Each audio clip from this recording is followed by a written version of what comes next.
There are too many people at the party យើងប្រែថាមានមនុស្សម្នាច្រើនកុះកនៅឯពិធីជប់លៀង at the party អញ្ចឹងបងប្អូនឃើញ there are ហើយ subject វាគឺ too many people ក៏ឲ្យជាមួយនឹង subject គេប្រើជាមួយនឹង plural ណា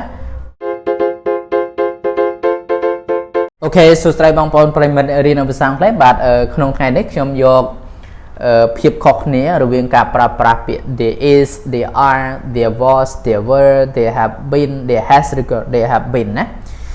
តាមពិតទៅ clear ទាំងអស់ហ្នឹងគឺយើងប្រែថាមានមកសំណុំទាំងអស់ហ្នឹង1 2 3 4 5 6ហ្នឹងគឺយើងប្រែថាមានប្រែថាមួយម៉ាត់ប៉ុណ្ណឹង there is there was there were there have been there has been អីយើងប្រែថាមាន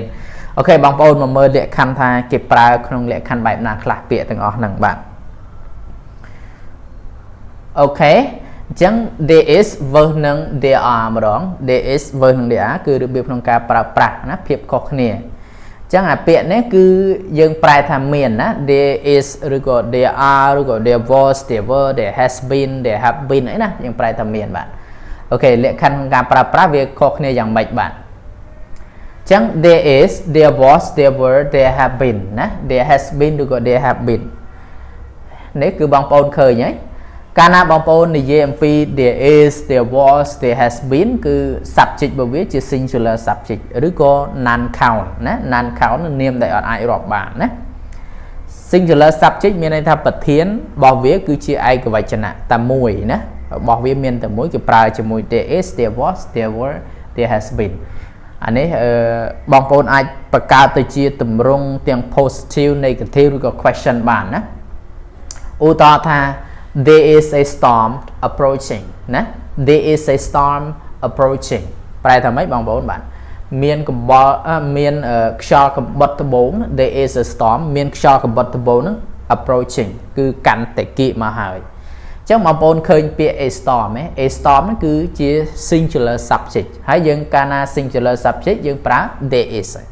there is a storm approaching គឺមានខ្យល់ព្យុះកំបុតត្បូងនោះកាន់តែគៀកមកហើយអញ្ចឹងពាក្យ approaching យើងប្រែថាកាន់តែគៀកមកហើយបាទthere was also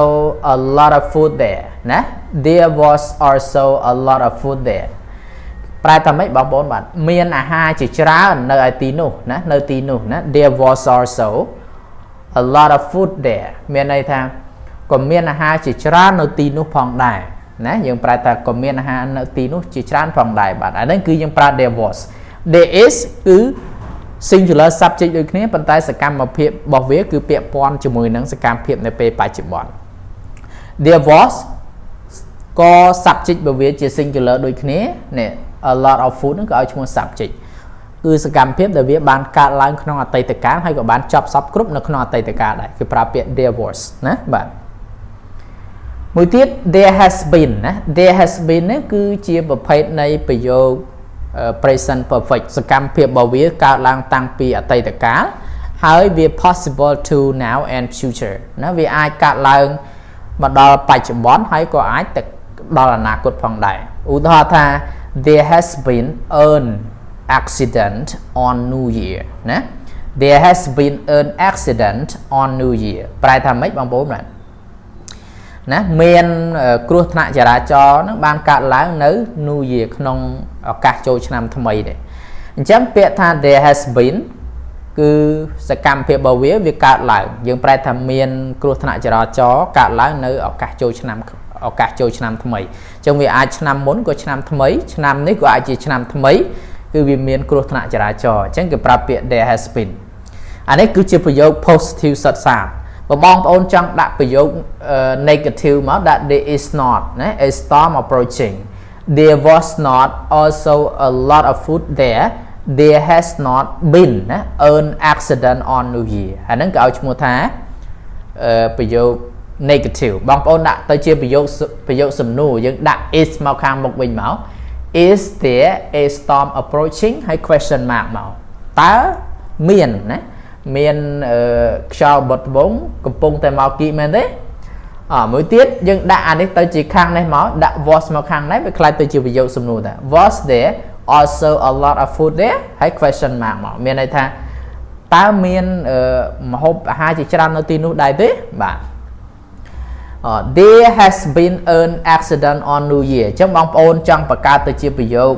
សំណួរដាក់ has មក has there okay has been there an accident on New Year តើមានណាតើមានគ្រោះថ្នាក់ចរាចរណ៍កើតឡើងនៅឱកាសបុណ្យចូលឆ្នាំខ្មែរឱកាសចូលឆ្នាំថ្មីដែរទេបាទ clear បន្តមកទៀតណាបងប្អូនបន្តមកទៀតគឺមុនហ្នឹងបងប្អូនរៀន there is there was ហើយនឹង there has been ឥឡូវ there are there were there have been there are there were there have been ហ្នឹងគឺយើងប្រើជាមួយនឹង plural subject ពាក្យថា plural subject គឺប្រធានពហុវចនៈពាក្យថាប្រធានពហុវចនៈសំដៅទៅលើប្រធានដែលមានចាប់ពី2ឡើងទៅក៏ឲ្យឈ្មោះថា plural subject ហើយបាទអូខេតោះបងប្អូនមកមើលឧទាហរណ៍ថា there are too many people at the party ណា there are too many people at the party យើងប្រែថាមានមនុស្សម្នាច្រើនកុះកនៅឯពិធីជប់លៀង at the party អញ្ចឹងបងប្អូនឃើញ there are ហើយ subject វាគឺ too many people ក៏ឲ្យឈ្មោះថា subject គេប្រើជាមួយនឹង plural ណាគឺមានមនុស្សច្រើនចាប់ពី2នាក់ឡើងទៅអញ្ចឹង there are too many people at the party មានមនុស្សម្នាជាច្រើននៅឯពិធីជប់លៀងបាទ clear បន្តមកទៀត there were 2 police officers waiting for you outside ណា there were 2 police officers waiting for you outside ណាមានមន្ត្រីប៉ូលីស2រូបកំពុងរង់ចាំអ្នកឯងនៅខាងក្រៅណា there were 2 police officers waiting for you outside គឺមានមន្ត្រីប៉ូលីស2រូបកំពុងរង់ចាំអ្នកឯងនៅខាងក្រៅអញ្ចឹងបងប្អូនឃើញ there were គឺសកម្មភាពរបស់វាកើតឡើងក្នុងអតីតកាលគេអាចមិនសិនពីម្សិលមិញឆ្នាំមិញខែមុនអាទិត្យមុនអីចឹងណាអញ្ចឹង there were 2 police officers អញ្ចឹង there were នេះគេប្រើជាមួយនឹង 2 police officers subject របស់វាជា plural ណាបងប្អូនបាទclear បន្តមកទៀតណាបងប្អូនបាទ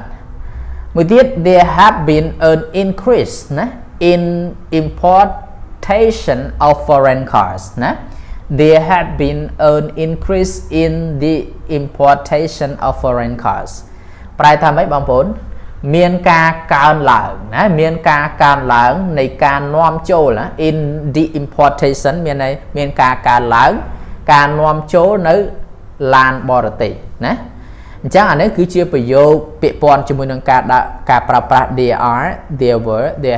there have been គឺពាក្យព័ន្ធជាមួយនឹងប្រយោគទាំងអស់នេះដែលបងប្អូនគួរចងចាំបាទចាំបើបងប្អូនបង្កើតទៅជាប្រយោគសំណួរបងប្អូនដាក់ have been there an increase in importation of foreign cars បាទអានេះយើងអត់ប្រើពាក្យ earn ទេដាក់ is ដាក់ m មក there has been increases ណាបងប្អូនអត់ដាក់ earn ទេអូខេដូច្នេះ clear ក្នុងភាសាអង់គ្លេសពាក្យព័ន្ធជាមួយនឹងការប្រើប្រាស់ there is there are there has there were there have been មានប្រមាណប៉ុណ្ណឹងហើយសង្ឃឹមថាបានជាប្រយោជន៍សម្រាប់បងប្អូនអ្នករៀនភាសាអង់គ្លេសបាទបាយបាយជួបគ្នានៅវីដេអូក្រោយទៀតបាយបាយ